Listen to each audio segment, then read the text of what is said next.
बिस्मिल्लाहिर्रहमानिर्रहीम। अस्सलाम वालेकुम नाज़रीन। पंजाब में एक हंगामा बपा है और सरकारी मुलाजमीन सड़कों पर हैं।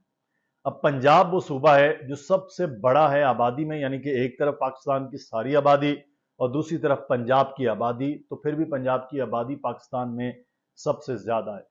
और दूसरी बात करें कि सरकारी मुलाजमीन की तादाद, तो वहाँ सरकारी मुलाजमीन की तादाद इसलिए भी ज़्यादा है, परसेंटेज में भी सबसे ज़्यादा स्कूल्स हैं, सबसे ज़्यादा हॉस्पिटल्स हैं और सबसे ज़्यादा आबादी होने के नतीजे में चाहे वो वापडा के मुलाजमीन हों, चाहे वो रेलवे के मुलाजमीन हों, चाहे वो बाकी मुलाजमीन हों, वो तमाम ज़्यादा होते हैं।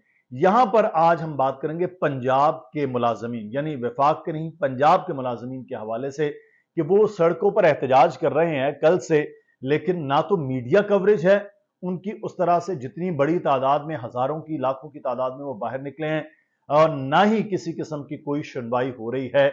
आज इस सूरत हाल पर बात होगी कि ये क्यों निकले हैं, क्यों मीडिया इनके साथ ये कर रहा है और इनके साथ पूरे पाकिस्तान में ये क्यों हुआ। सिंध में, बलोचिस्तान में, केपीके में और वफाक में एक जैसा रूल रहा, तो पंजाब में क्या मसाइल थे, इस सूरत हाल पर बात होगी। मसला कहां उठा? मसला जनाब यहां से उठा कि सरकारी मुलाजमीन की तनख्वाहों में इजाफा पंजाब में कम किया गया पूरे पाकिस्तान की निस्बत। सरकारी मुलाजमीन के जो रिटायर्ड हो चुके हैं लोग, उनकी पेंशन में इजाफा कम रखा गया पूरे पाकिस्तान की निस्बत। और फिर तीसरा मामला था लीव इन कैशमेंट की सूरत में। ये एक ऐसा रिवार्ड था सरकारी मुलाजमीन को कि आप अगर छुट्टी नहीं करते हैं अपनी पूरी 25-30 साल की जो भी आपका करियर है उसमें, तो आपको लीव इन कैशमेंट मिलता था। एक बेनिफिट था। गरीब आदमी, गरीब मुलाजमीन, छोटे मुलाजमीन खास तौर पर कोशिश करते थे कि जिनकी तो ड्यूटी ईद वाले दिन है हॉस्पिटलों में, वो भी बेचारे वहां पहुंच जाते थे और छुट्टियों कभी उन्होंने की नहीं है, इसलिए वो जो रिवॉर्ड है वो भी अब खत्म किया जा रहा था, कम किया जा रहा था। और ये कुछ बुनियादी से मामला थे जिनकी वजह से सरकारी मुलाजमीन कल निकले हैं और बाकायदा उन्होंने गुज़िश्ता रोज रात को वहां धरना भी दिया, एहतजाज करने गए थे। किसी किस्म की कोई सुनवाई नहीं हुई और उसके बाद यह सूरत हाल हो गई है। अच्छा, मैं यहां पर आपको एक बात जो है वो यहां क्लियर करूं। मसला क्या हुआ है? मसला यह हुआ, पहले सबसे पहले विफाक का बजट आया। सरकारी मुलाजमीन की तनख्वाहों और पेंशन में इजाफे के लिए पाकिस्तान पीपल्स पार्टी ने बड़ा जोर लगाया कि आप 50% जो है वो बढ़ाएं, और लेकिन बहरहाल वो 15% से बढ़ाते बढ़ाते बढ़ाते 35% तक विफाक लाया और 35% का हाफ यानी कि 17.5% मिला पेंशनर्स को। तनख्वाहें बढ़ी 35% और जो पेंशन हैं वो 17.5%। अच्छा एक इकदाम था, क्योंकि पिछली दौरे हुकूमत में तनख्वाहें इस तरह से नहीं बढ़ी गई और अब ये बढ़ाई गई और इसमें एक फायदा उनको मिला। दूसरे नंबर पर जो बात है वो बजट आया सूबा सिंध का। सूबा सिंध ने भी वही फॉर्मूला अपनाया जो पंजाब में था, 35%, 17.5%। फिर खैबर पख्तूनख्वा का बजट था 35% और पेंशन जो है वो 17.5%।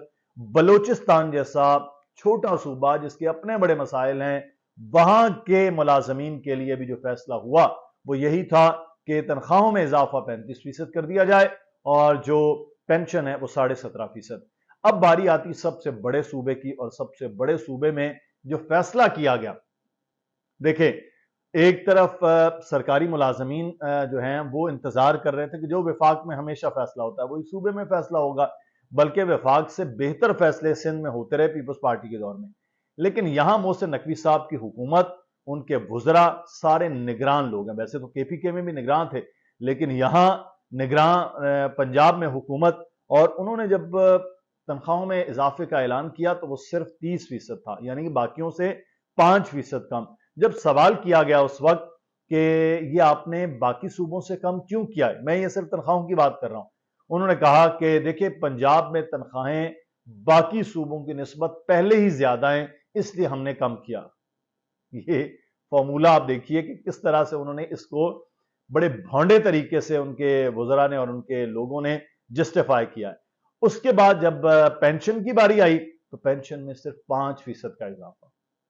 अब मुझे बताइए कि इस वक्त अगर जो लोग रिटायर हो गए हैं, कुछ लोग 60 साल में, कुछ लोगों ने उससे पहले रिटायरमेंट ले ली, अब वो जब रिटायर हो गए हैं اس وقت اس کے بعد ان کا ذریعہ معاش کیا ہے؟ وہ بھی اتنی مہنگائی کے دور میں ایک 60-65 سال کا آدمی ہے، اس کا ذریعہ معاش اس کی پینشن ہے، اور وہ پینشن جو اگر اس کی تنخواہ 25,000 روپے تھی تو اس کی پینشن اب 10 سے 12,000 روپے بامشکل بن رہی ہے۔ وہ کس طرح سے گزارا کرتا؟ اس چیز کا کسی کو کوئی خیال نہیں آیا، اور انہوں نے صرف 5%، ہاں یہ کہا جی کہ ہم جو ہے وہ 30% بڑھائیں گے ان لوگوں کی جو 80 سال تک زندہ ہیں۔ اب خدا کے بندو، اس ملک میں تو ایوریج لوگوں کی ایج ہی 54-55 سال ہے۔ آپ 80 سال میں آپ کو 12-13 کروڑ کی آبادی کے 1 کروڑ اگر فار ایگزامپل امپلائیز ہیں، اس میں 30-35 لاکھ بندہ اگر پینشن لے رہا ہے تو اس پینشنرز میں کتنے لوگ ہوں گے؟ 80، چند 100 اور چند ہزار، جہاں پاکستان میں شرح جو عمر کی ہے وہی بہت کم ہے۔ اور آپ یہ احسان، یہ بھی ایک مذاق تھا کہ آپ مر رہے ہیں تو آپ 80 سال کے، تو آپ کو ہے اگر آپ چھوٹی عمر میں ہیں تو آپ مر جائیں۔ پھر اس کے بعد ایک اور معاملہ کیا گیا، وہ یہ تھا کہ امپلائیز کے لیے پہلے مدتیں ساری عمر مل رہا ہے ان کی بیواؤں کو، ان کے لوگوں کو، اس میں بھی کٹ کر دیا گیا۔ یہ حساب لگا لیجئے اس حکومت کا۔ اچھا اب میں آپ کو بتاتا ہوں وجہ کیا ہے۔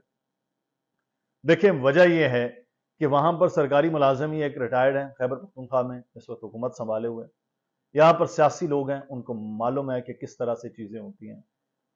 وفاق میں بھی سرکاری جو ہے سرکار ہے سیاسی لوگوں کی ہے، یعنی میاں شہباز شریف صاحب کی۔ بلوچستان میں بھی سرکار ہے سیاسی لوگوں کی۔ یہاں پر جو حکومت ہے وہ ہے میڈیا کے لوگوں کی۔ محسن نقوی صاحب، عامر میر صاحب ان کے ساتھ، ان کو مشورے دینے والے بھی ان کے صحافی دوست ہوں گے، اور سیٹھ لوگ ہوں گے۔ سیاسی لوگوں کی کمی ہے۔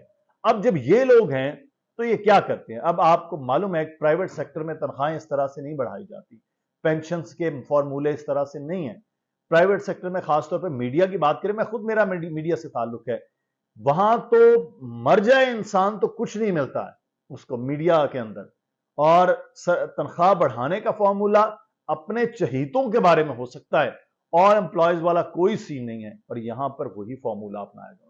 کیا ضرورت ہے؟ اگر وزیر اعلیٰ کے چینلز بڑھ رہے ہیں تو ان کے ملازمین کی تنخواہیں تو نہیں ویسی بڑھی نا؟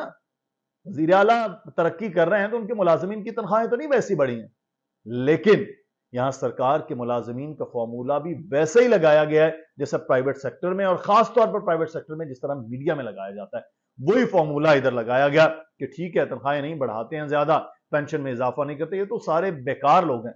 پرائیویٹ سیکٹر میں ایک بندہ بغیر اٹھا کے وہ پھینکا، نہ کوئی ای او بی آئی، نہ کوئی پروویڈنٹ فنڈ۔ بتا سکتے ہیں وزیر اعلیٰ پنجاب کے ان کے ادارے میں کیا میڈیکل فیسلٹیز ویسی ہی ہے جیسی کہ ہونی چاہیے؟ کیا ان کے ادارے میں ای او بی آئی کے ہیں؟ کیا ان کے ادارے میں پروویڈنٹ فنڈ ہے؟ کیا ان کے ادارے میں یہ ساری چیزیں ہیں؟ نہیں ہیں۔ تو خدا را ہوش کیجئے، اللہ تعالیٰ نے آپ کو بڑی ترقی دی ہے، مزید اللہ تعالیٰ آپ کو ترقی دے۔ سرکاری ملازمین پر، پینشنرز پر یہ ظلم نہ کریں، وہ بھی اس سب سے بڑے صوبے میں، حد ہو گئی ہے۔ اور میں حیران ہوں میڈیا کوریج کے حوالے سے، ایسا ڈنڈا ہے کہ میڈیا کوریج ہی نہیں دے رہا ہے، مطلب میڈیا کا نہیں اس پہ رہنے دو، خبر تک نہیں آ رہی ہے، وہاں پر چیزیں نہیں ہو رہی ہیں، ان کے احتجاج نہیں دکھایا جا رہا، ان کے لوگوں کو بلا کر پروگرامز میں نہیں بٹھایا جا رہا۔ کمال ہو گیا۔ یہ ہے پاکستان میں آزادی اظہار رائے جس کی آپ بات کر رہے ہیں؟ کوئی آزادی اظہار رائے نہیں۔ اگر وہ لوگ آج سول سیکریٹریٹ پر بیٹھ کے، مال روڈ پہ نہیں آئے وہ لوگ، وہ سول سیکریٹریٹ پہ بیٹھے ہیں لور مال پہ، کہ ہم قانون کو نہ توڑیں، ہم یہاں پر موجود رہیں، اور آپ خدارا رحم کیجئے، اگر آپ کے پاس یہ کرسی اقتدار آ گیا ہے تو سرکاری ملازمین پر رحم کیجئے۔ وزیر اعظم صاحب خود کیوں نہیں نوٹس لیتے؟ پنجاب میں ووٹ بینک ہے ان کا ووٹ بینک خراب ہوگا جب یہ سارا عمل ہوگا۔ اگر آپ اس کے پیچھے ہیں تو پھر جرمدار آپ بھی ہیں، لوگ آپ کو بھی نہیں چھوڑیں گے۔